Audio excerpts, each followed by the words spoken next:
कई बच्चों का डिमांड था कि फाइनल अकाउंट बताने के लिए, मैं इसलिए फाइनल अकाउंट बताने जा रहा हूँ। तो ध्यान से देखना है कि फाइनल अकाउंट होता क्या है। सबसे पहली बात, फाइनल अकाउंट और फाइनल अकाउंट का मतलब क्या होता है। पहला बात तो ये है कि इसका मतलब ही हो गया कि फाइनल का मतलब होता है अंतिम। अब ये अंतिम मतलब लास्ट, मतलब आप सबसे लास्ट में जिस अकाउंट मतलब जिस खाते को आप बनाते हो उसको हम लोग फाइनल अकाउंट कहते हैं। मतलब किसी भी बिजनेस ऑर्गेनाइजेशन में सबसे पहले जर्नल एंट्री बनता है, हम लोग जर्नल एंट्रीज करते हैं, और जर्नल के बाद हम लोग लेजर करते हैं, और लेजर के बाद हम लोग ट्रायल बैलेंस बनाते हैं,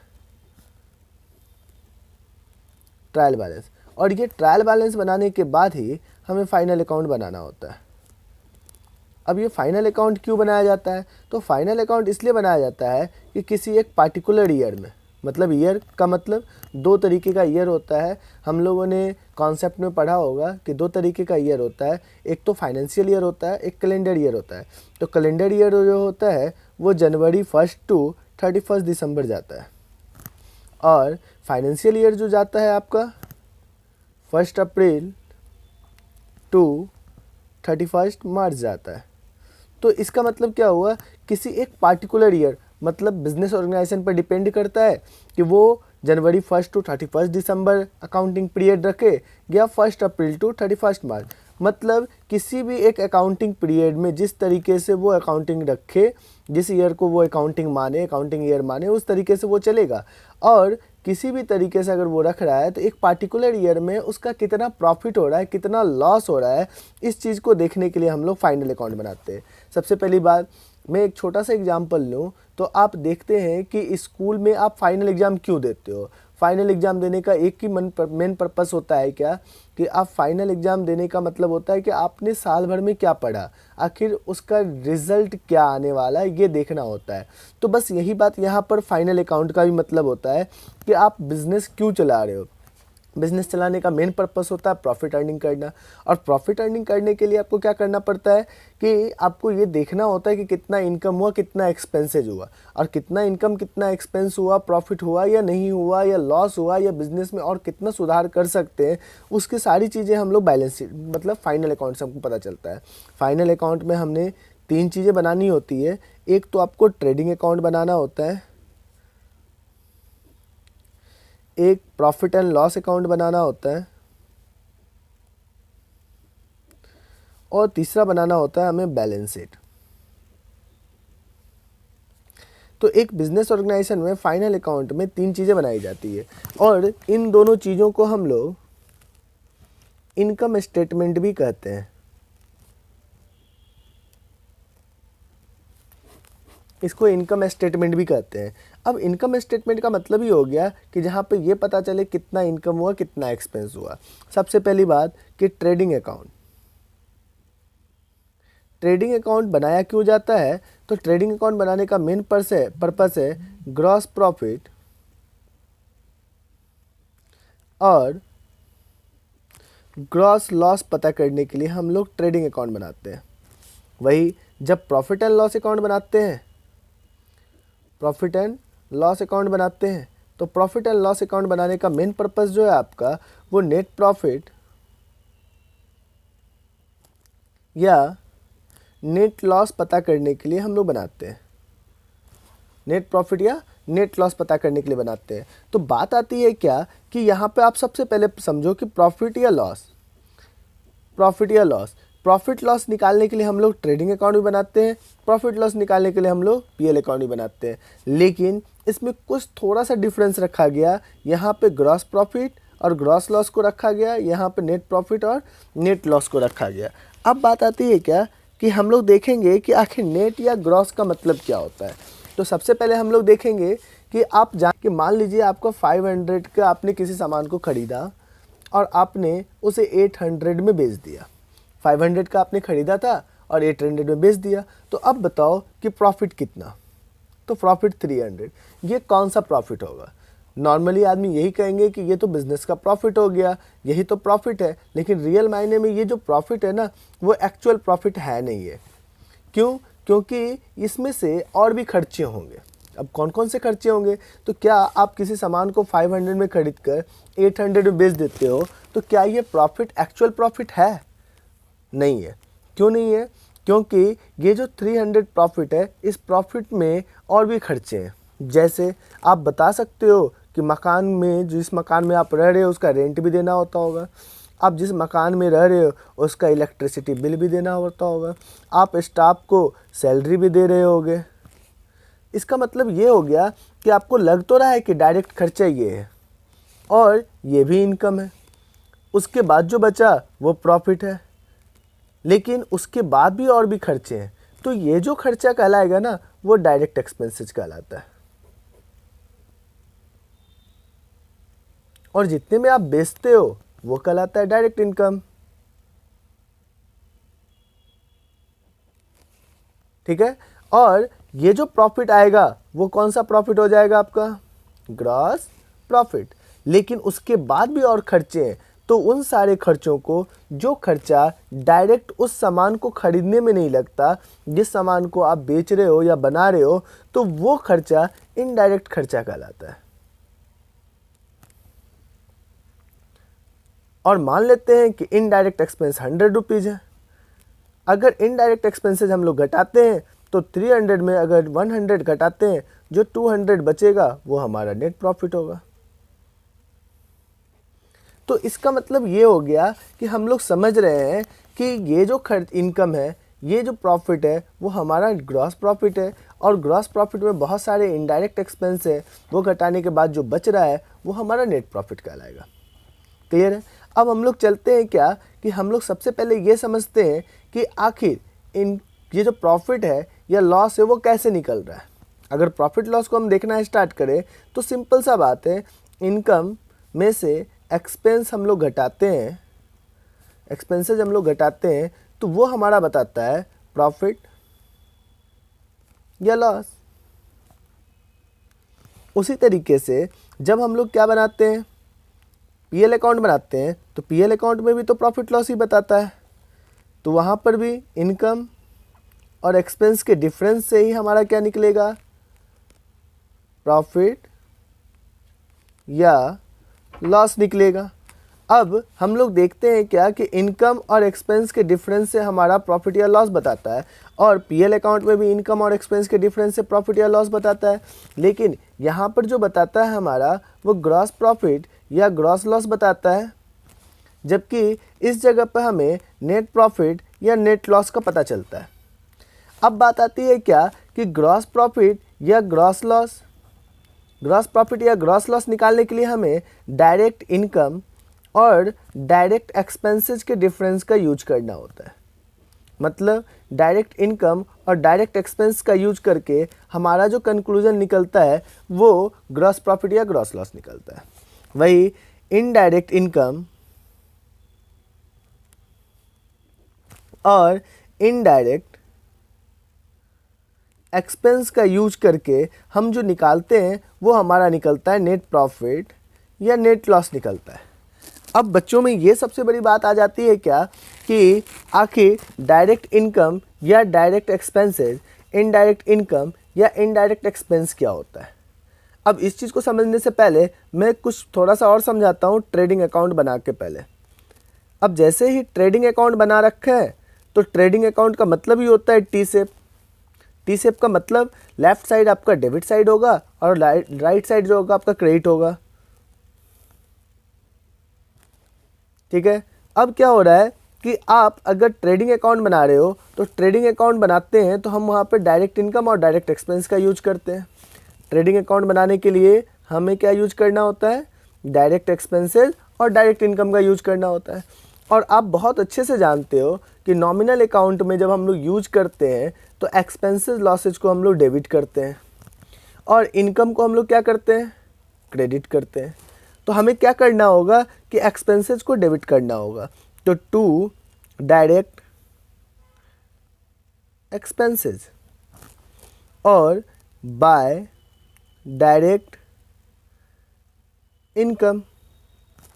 अब बात आती है क्या कि आखिर आपने बताया कि अगर मैं एग्जांपल से बता रहा हूँ, अपने मन से दे रहा हूँ कि अगर 8 रुपये का आपका इनकम होता है और 6 रुपये का आपका एक्सपेंस होता है, तो आप देख रहे हैं कि आप अगर ये अकाउंट है तो आपने CDBD तो करना सीखा होगा, बैलेंसिंग करना सीखा होगा, तो किधर कम है, इधर 2 रुपया कम है। अब दोनों तरफ इक्वल हो गया, इधर भी 8 रुपीज़ हो गए और इधर भी हो गया 8 रुपीज़। अब मुझे एक बात बताना है कि ये 2 रुपया प्रॉफिट बता रहा है या लॉस बता रहा है। अब सिंपल सी बात है कि हमें देख के ही पता चल रहा है कि इनकम जो हमारा था वो 8 रुपया था और एक्सपेंसेस जो हमारा था वो 6 रुपया था। इसका मतलब अगर देखकर पता चलता है तो ये 2 रुपया जो है वो इनकम के ज़्यादा होने को बता रहा है, और जैसे ही इनकम के ज़्यादा होने को बता रहा है तो ये जो हमारा निकलेगा वो ग्रॉस प्रॉफिट निकलेगा। क्यों? क्योंकि आप बोलोगे कि सर नेट प्रॉफिट क्यों नहीं, क्योंकि हमने इनडायरेक्ट का यूज ही नहीं किया, हमने डायरेक्ट का यूज किया है, और ट्रेडिंग अकाउंट में हम डायरेक्ट का यूज करते हैं तो कंक्लूजन हमारा ग्रॉस प्रॉफिट या ग्रॉस लॉस निकलता है। अब बात आती है कि अगर एक और एग्जांपल लें हम लोग,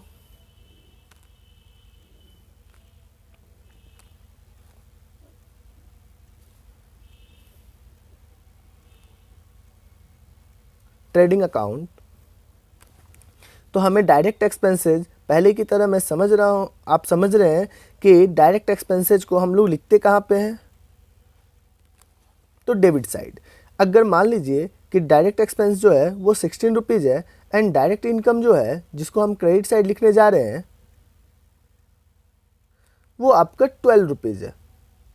अब मुझे एक बात बताइए, डिफरेंसेज किधर कम है, तो 4 रुपीज़ से इधर कम है, और मैं इधर अगर 4 रुपीज़ डाल दूँ तो दोनों तरफ 16 रुपीज़ हो जाएंगे। लेकिन ये 4 रुपीज़ बता क्या रहा है, इसका मतलब एक्सपेंस ज़्यादा है, इनकम कम है। अगर कॉमन सेंस की भी बात करें तो मुझे लग रहा है आप लोग समझ रहे होंगे कि इधर हमारा लॉस ही हो रहा है। ये 4 रुपये जो बैलेंस बता रहा है हमारा बैलेंसिंग फिगर, वो हमारा लॉस बता रहा है, इसलिए हम इसके बदले क्या लिखेंगे, ग्रॉस लॉस लिखेंगे। हमने ट्रेडिंग अकाउंट बनाया, ट्रेडिंग अकाउंट से मैं ये भी बता रहा हूँ कि प्रॉफिट भी हो सकता है, लॉस भी हो सकता है। अगर हमारा इनकम ज़्यादा है, एक्सपेंस कम है, तो हमारा ग्रॉस प्रॉफिट वो बताएगा। अगर हमारा एक्सपेंस ज़्यादा है, इनकम कम है, तो हमारा वो ग्रॉस लॉस बताएगा। तो हमारे ट्रेडिंग अकाउंट से प्रॉफिट या लॉस दोनों हो सकता है। तो PL अकाउंट कैसे बनाएंगे हम लोग,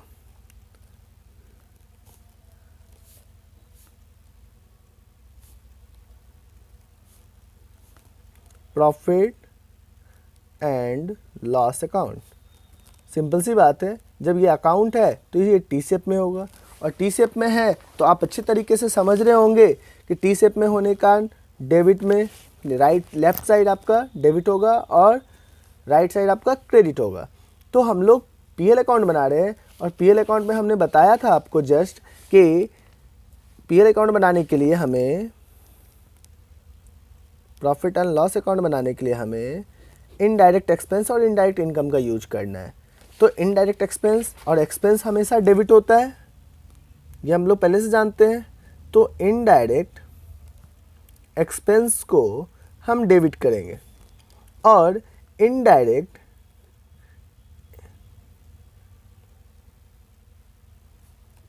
इनकम को हम क्रेडिट करेंगे। अगर हम देखते हैं कि हमारा 10 रुपये का इनडायरेक्ट इनकम है और 5 रुपये का इनडायरेक्ट एक्सपेंस है, तो डिफरेंसेस हमारा 5 रुपया आया, और इधर 10 रुपया हो जाता है और इधर भी 10 रुपया हो जाता है। तो ये जो 5 रुपया बता रहा है इनकम ज़्यादा को बता रहा है, इसका मतलब ये जो हमारा आया वो नेट प्रॉफिट आया। अगर इसी तरीके का और एग्जाम्पल देख लें, जिस तरीके से हमने ट्रेडिंग अकाउंट में देखा था, एक प्रॉफिट का एक लॉस का, उसी तरीके से हम लोग PL में भी एक प्रॉफिट और लॉस का देख लेते हैं। इससे आप कंफर्म हो जाओ कि बिजनेस में कभी प्रॉफिट भी हो सकता है और कभी लॉस भी हो सकता है, ये ज़रूरी नहीं कि हमेशा इनकम ही हो। तो इनडायरेक्ट एक्सपेंस आप डेबिट लिखते हो और इनडायरेक्ट इनकम पहले की तरह किधर लिखते हैं, क्रेडिट साइड। अब आपका इनकम जो है वो 8 रुपये से है और एक्सपेंस जो है वो 10 रुपये से है। मैं अपने मन से अमाउंट को ले रहा हूँ, 2 रुपये का इधर कम आ रहा है। तो आप देख रहे हो कि इधर कंप्लीट 10 रुपीज़ हो गए। जो डिफरेंस बैलेंसिंग फिगर था वो मैंने डाला 2 रुपया। अगर आप देखते हो तो अच्छे से देख रहे हो तो एक्सपेंस ज़्यादा है और इनकम कम है, और ये 2 रुपया एक्सपेंस ज़्यादा को बता रहा है। तो इसका मतलब जो आपका आ रहा है वो आपका क्या आएगा, नेट लॉस आएगा। तो हमने ये भी देखा कि ग्रॉस प्रॉफिट या ग्रॉस लॉस आप देखते हो तो आप ध्यान से देख रहे हो तो देखो ट्रेडिंग अकाउंट से भी ग्रॉस प्रॉफिट ग्रॉस लॉस आ रहा है। अब हमें अगर सही ढंग से देखना होगा तो आप अगर अच्छे से देखते हो प्रॉफिट कंक्लूजन क्या निकल रहा है, या तो प्रॉफिट निकल रहा है या तो लॉस निकल रहा है, समझ रहे हैं। और ये प्रॉफिट या लॉस जो होगा अगर ट्रेडिंग अकाउंट से बनाते हैं तो ग्रॉस प्रॉफिट, और पीएल से बनाते हैं तो नेट प्रॉफिट आ सकता है। उसी तरीके से लॉस भी आ सकता है, या तो ग्रॉस लॉस आ सकता है ट्रेडिंग अकाउंट से या नेट लॉस आ सकता है पीएल अकाउंट से। तो सही मायने में क्या है कि हमारा निकल रहा है प्रॉफिट और लॉस ही।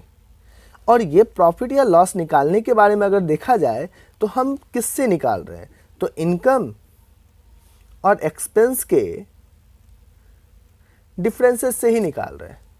अगर सही मायने में आप देखते हैं तो इनकम और एक्सपेंस में भी, इनकम में भी डायरेक्ट इनकम होता है और इनडायरेक्ट इनकम होता है।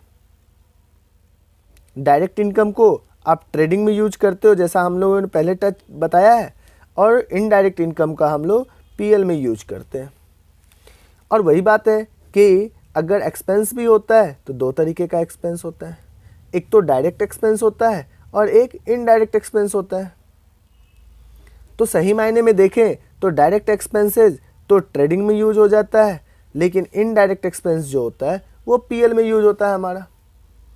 तो देखते हैं कहीं ना कहीं कि जब भी यूज हो रहा है income, expenses, profit and loss, तो इसका मतलब ये पक्का हो गया कि आपके पास तीन नेचर का अकाउंट्स होता है। एक तो पर्सनल अकाउंट होता है, एक रियल अकाउंट होता है और एक नॉमिनल अकाउंट होता है। ठीक है, तो पर्सनल और रियल का कहीं पर भी यूज नहीं है ट्रेडिंग और पीएल में। ट्रेडिंग और पीएल में पर्सनल और रियल तरीके के अगर आइटम होंगे तो उसका कहीं से यूज नहीं है। लेकिन हाँ, क्योंकि expenses, income, profit and loss किससे रिलेटेड है, कौन से अकाउंट से रिलेटेड है, नॉमिनल अकाउंट से। इसका मतलब ये हो गया कि ट्रेडिंग एंड पीएल अकाउंट जब आप बनाते हो तो उसमें जब भी यूज होगा आपका तो वो नॉमिनल आइटम ही होना चाहिए। अगर इस बात को आप समझ रहे हो कि नॉमिनल आइटम के सिवा और कोई टच नहीं करना, तो आपके लिए सबसे अच्छी चीज़ है। अब बात आता है क्या कि बच्चों में कन्फ्यूजन होता है कि आखिर नॉमिनल अकाउंट में, मैं एक बात बता दूं कि आपके कन्फ्यूजन को दूर करने के लिए ध्यान देना है आप लोगों को अच्छे से। अगर नॉमिनल अकाउंट को आप देखते हो ध्यान से, तो नॉमिनल अकाउंट में एक बड़ा अच्छा सा फंडा है। क्या है कि अगर नॉमिनल अकाउंट में अगर रिसिप्ट दे रखा है तो वो मेरे लिए इनकम है, और इनकम को हम लोग किधर लिखते हैं, क्रेडिट साइड। और वही अगर पेड दे रखा है तो वो एक्सपेंस है, और एक्सपेंस को हम लोग किधर लिखते हैं, डेबिट साइड। तो इसका मतलब ये हो गया कि अगर आपको रिसिप्ट दे रखा है तो वो मेरा इनकम है, अगर पेड दे रखा है तो वो मेरा एक्सपेंस है ना। और अगर कुछ ना दे रखा हो, ये बताया ही नहीं कि वो इनकम है या एक्सपेंस है, तब तो उस कंडीशन में हम लोग उसको एक्सपेंस ही मान के चलते हैं। अब इसका एक एग्जांपल ले लूं तो कैसे, जैसे रेंट आपको दे रखा है, रेंट रिसिप्ट दे रखा है और रेंट पेड दे रखा है। ठीक है, अब जैसे ही रेंट दे रखा है तो ये मेरे लिए क्या हो गया, एक्सपेंसेस या इनकम। बच्चों आपके लिए ये क्या हो जाएगा, एक्सपेंसेस हो जाएगा, क्योंकि इसमें कहीं से इंडिकेट नहीं कर रखा है वो एक्सपेंसेस है या इनकम है। लेकिन ये जो आपका हो जाएगा वो इनकम हो जाएगा। ये पेड दे रखा है इसलिए ये क्या हो जाएगा, हमारा एक्सपेंसेस हो जाएगा। तो हम बहुत अच्छी तरीके से समझ रहे हैं कि एक्सपेंसेस इनकम हम लोग पहचानेंगे कैसे। कभी कभी आपको एक और एग्जांपल दे दूं कि जैसे मान लो इंटरेस्ट दे रखा है और ब्रैकेट में डेबिट दे रखा है, इंटरेस्ट दे रखा है, ब्रैकेट में क्रेडिट दे रखा है, और सिर्फ इंटरेस्ट दे रखा है। तो यहाँ पर ये जैसे ही डेबिट दे रखा है तो इसका मतलब ये एक्सपेंसेस है। क्यों, अब ये बताओ, क्योंकि ये क्या है, इंटरेस्ट कौन अकाउंट है, नॉमिनल अकाउंट। और नॉमिनल अकाउंट का अगर डेबिट दे रखा है तो वो एक्सपेंस है, और नॉमिनल अकाउंट है क्रेडिट दे रखा है तो वो इनकम है हमारे लिए। लेकिन अगर कुछ ना बता रखा हो तो वो क्या होगा, पहले की तरह एक्सपेंसेस होंगे। तो इसका मतलब ये इसलिए कॉन्सेप्ट बताया गया कि आप बच्चे जो हैं वो कंफ्यूज ना हो जाएं नॉमिनल अकाउंट को पहचानने में कि वो एक्सपेंसेस या इनकम है। पहले तो मैं ये नहीं बता रहा हूँ कि वो नॉमिनल अकाउंट क्या है, लेकिन ये नॉमिनल अकाउंट आपको पहले ही पढ़ने वाली चीज़ है, जिसको आप जर्नल एंट्री पढ़ते समय ही आपको सीखना होता है जब आप ट्रेडिशनल अप्रोच से आप चलते हो। नॉमिनल अकाउंट में यहाँ पर बताने वाली चीज़ नहीं है, मैं यहाँ पर सिर्फ इतना ही डिनोट कर रहा हूँ कि कैसे आप पकड़ लो कि एक्सपेंसेज और इनकम है। तो अब हमें 4 चीज़ों को सीखना है। क्या सीखना है आपको, direct expenses, direct income, indirect expenses and indirect income. Next video जो मैं बनाने जा रहा हूँ तो उसमें जब मैं बनाऊँगा तो उसमें मैं आपको बताऊँगा कि एक्सपेंसेस और income, direct income, direct expenses क्या होता है, इन सारी चीज़ों पर डील करूँगा और इतने अच्छी तरीके से बताऊँगा कि ज़िंदगी में आप कभी भूलोगे नहीं कि डायरेक्ट इनकम और डायरेक्ट एक्सपेंसेस होता क्या है। तो मैं बस इतना रिक्वेस्ट करूँगा कि अगर आप समझ रहे हो मेरे चीज़ों को, मेरा बेहतर लग रहा है आपकी पढ़ाई, तो रिक्वेस्ट है कि आप इसे शेयर करें आगे, है ना, और आगे बच्चों को सब्सक्राइब करने के लिए बोलें, और आप खुद भी सब्सक्राइब करो जिससे आपको अच्छे पढ़ाई मिलती रहे और हमारे साथ आप जुड़े रहें। Thank you very much.